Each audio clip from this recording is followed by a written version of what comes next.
दोस्तों, भूत प्रेत जैसी अकाल्पनिक चीजों का किसी सुनसान और डरावनी जगह पर होना कोई बड़ी बात नहीं है। हम अक्सर इस तरह की कहानियां सुनते आ रहे हैं, लेकिन तब क्या हो जब मंदिर जैसी जगहों पर ऐसी ऐसी रहस्यमयी बातें निकलकर सामने आने लगे जिनके बारे में सुनकर किसी के भी होश उड़ जाएं। जी आपने बिल्कुल सही सुना। आज के इस वीडियो में हम आपको ऐसी रहस्यमयी बातें बताने वाले हैं जिसे सुनने के बाद आप ये मानने पे मजबूर हो जाएंगे कि वाकई में भगवान है। इसलिए वीडियो में इसी तरह अंत तक बने रहें। और हाँ, अगर अभी तक चैनल को सब्सक्राइब नहीं किया है तो बिना एक पल की भी देरी किए फटाफट चैनल को सब्सक्राइब जरूर कर दें, क्योंकि इसी तरह के इंटरेस्टिंग वीडियोस हम आपके लिए हर रोज लाते रहते हैं।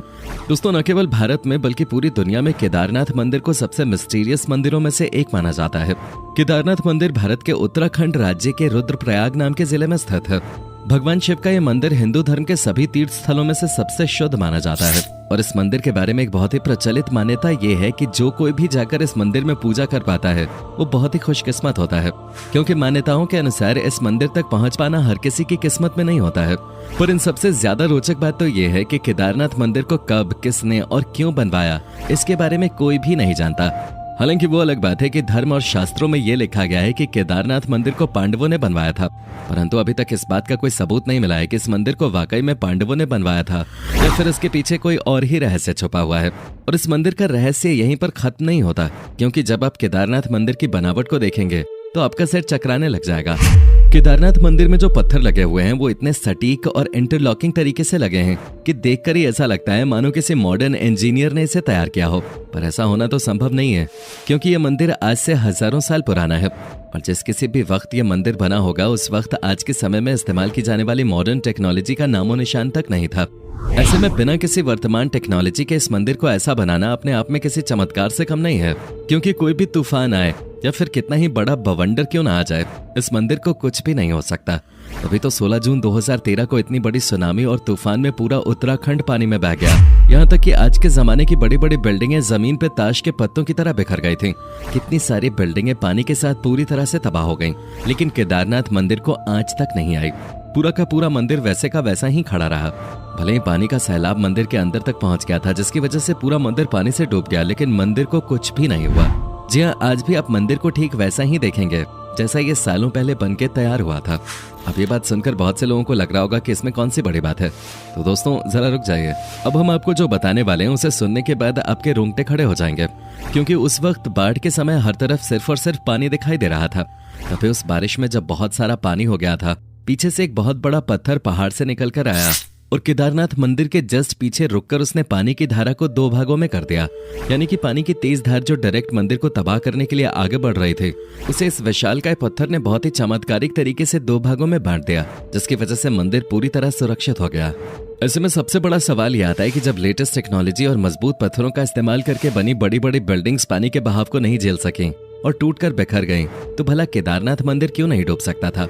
अब आप इसे कुछ भी कहें, लेकिन जब सारी बिल्डिंग्स टूटकर बिखर रही थीं, तो एक विशालकाय पत्थर ने मंदिर को सुरक्षित रखने का काम किया। इस घटना के बाद लोगों को यह एहसास हुआ कि सच में जिस केदारनाथ मंदिर की पूजा करने के लिए लोग मीलों की दूरी तय करके आते हैं, वो वाकई में कितना रहस्यमयी और चमत्कारिक है। और शायद यही कारण है कि केदारनाथ मंदिर को भारत के सबसे पवित्र और रहस्यमय मंदिर के तौर पर जाना जाता है। अब जो लोग केदारनाथ के दर्शन करने के लिए गए होंगे उन्हें ये तो पता होगा कि वहाँ पर एक कुंड है जिसका नाम रेतस कुंड है। पर क्या आप ये बात जानते हैं कि जब कोई यहाँ पर ओम का जाप करने लगता है तो उस कुंड में से बुलबुले निकलने लगते हैं। अब जाहिर सी बात है ये कोई नॉर्मल चीज तो है नहीं, इसलिए बहुत से अलग अलग एक्सपर्ट्स और रिसर्चर्स ने यहाँ आकर इस बात को जानने की कोशिश की कि आखिर ऐसा क्यों होता है। पर इतनी सारी खोजबीन करने के बावजूद उन्हें इसका कोई भी वैज्ञानिक तर्क नहीं मिला। और अभी भी बहुत से वैज्ञानिक ये बात सोचने में लगे हुए हैं कि आखिर ओम का जाप करने पे ही इस कुंड से बुलबुले क्यों निकलते हैं। अगर आपको इस बात का जवाब पता हो तो हमें और हमारे दर्शकों को कमेंट में बताना मत भूलिएगा। अब दोस्तों, ये बात तो आप भली भांति जानते हैं कि केदारनाथ एक ऐसा धाम है जो 6 महीने खुला रहता है और 6 महीने बंद रहता है। पर दिमाग को हिला देने वाली बात तो तब पता चलती है जब 6 महीना ये मंदिर बंद रहता है, तो यहाँ सबसे ज्यादा अजीब घटना घटती है जिसे वहाँ के लोग महसूस भी कर सकते हैं। असल में केदारनाथ मंदिर के आसपास रहने वाले लोगों का ये कहना है कि जब 6 महीने इस मंदिर का द्वार बंद हो जाता है तो किसी को भी इस मंदिर के अंदर प्रवेश नहीं करने दिया जाता है, फिर चाहे वो कितना भी बड़ा VIP ही क्यों ना हो। एक बार अगर मंदिर का कपाट बंद हो गया तो वो सीधा 6 महीने बाद ही खुलता है और पूरे 6 महीने मंदिर में किसी भी प्रकार की कोई साफ सफाई नहीं होती है। यहाँ तक कि मंदिर के अंदर जो दीपक जलाने का काम होता है वो भी कोई पंडित जाकर नहीं करता, यानी कि मंदिर के अंदर का पूरा प्रवेश बंद कर दिया जाता है और सिवाय उस मंदिर के अंदर भगवान भोले के और कोई नहीं होता।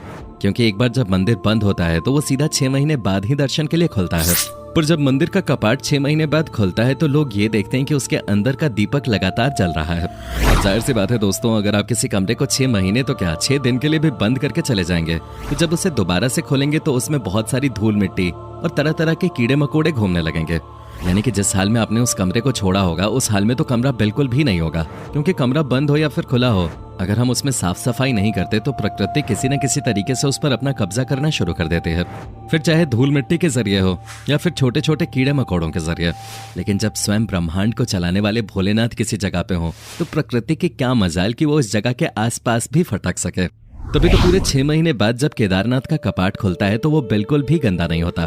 जिस स्थिति में पंडित कपाट को बंद करते हैं उसी स्थिति में कपाट को खोलने पर अंदर का मंदिर बिल्कुल उसी स्थिति में मिलता है। अब चलिए, ये बात तो फिर भी हजम हो जाती है कि कपाट बंद करने के 6 महीने बाद जब मंदिर को खोला जाता है तो उसमें सब कुछ बिल्कुल वैसा ही होता है। लेकिन 6 महीने तक लगातार बिना किसी की सहायता के दीपक का जलना सच में एक बहुत बड़ा चमत्कार है। यहाँ तक कि लोगों का मानना है कि केदारनाथ के इस मंदिर में 6 महीने तो इंसान भगवान शिव की आराधना करते हैं, लेकिन जब कपाट बंद हो जाता है तो उसके बाद 6 महीने तक दूसरे देवी देवता आकर भगवान की पूजा करते हैं और इस बात का सबूत जलता हुआ दिया चीख चीख कर देता है। वरना क्या आपने कभी सुना है कि किसी मंदिर में 6 महीने तक एक दिया जल ही रहा है और वो बुझने का नाम ही नहीं ले रहा? इस तरह का चमत्कार सिर्फ और सिर्फ केदारनाथ में ही हो सकता है। इसलिए कहा जाता है कि केदारनाथ मंदिर में भगवान की असीम शक्तियां मौजूद हैं। यही वजह है कि लोग केदारनाथ मंदिर को इतना ज्यादा पवित्र और रहस्यमयी मानते हैं। लोगों के मन में केदारनाथ के लिए जो आस्था और विश्वास है वो वाकई में अद्भुत है, क्योंकि ये मंदिर खुद बहुत अद्भुत है, जिसकी तुलना हम किसी भी दूसरे मंदिर से नहीं कर सकते। हालांकि कहने को तो ये भगवान का घर है और बाकी मंदिर भी भगवान के ही घर हैं, लेकिन जो चमत्कारिक शक्तियां आपको केदारनाथ में आने के बाद महसूस होंगी वो आपको कहीं भी महसूस नहीं होंगे।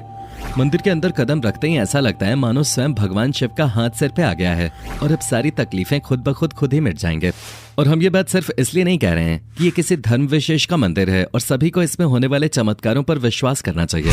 हम इसलिए कह रहे हैं क्योंकि इस मंदिर में होने वाले चमत्कार प्राकृतिक नियमों से बिल्कुल अलग हैं, जो कि विज्ञान के दृष्टिकोण से भी काफी रोचक हैं।